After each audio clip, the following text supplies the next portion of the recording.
ng pay later, no, sa Shopee para po halimbawa meron kang gustong bilhin sa Shopee tapos wala kang perang pambili, pwede tayong mag-installment dito, no, gamit lang sa pay later. Okay, so paano tayo mag-apply dito? So ituturo ko sa iyo ngayon sa video nito, step by step, paano tayo mag-apply dito para po ma-activate tayo. So, panoorin nyo hanggang dulo para malaman nyo kung approve ako or hindi. Okay? So, una po natin gagawin, punta tayo sa ating pinaka-dashboard natin Shopee account.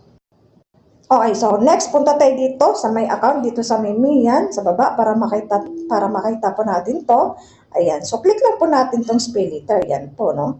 Ayan, so dalawa yan, pili lang kayo dyan, kalin ang pipiliin nyo. So, click natin yan, tapos dito tayo kasunod na pupunta.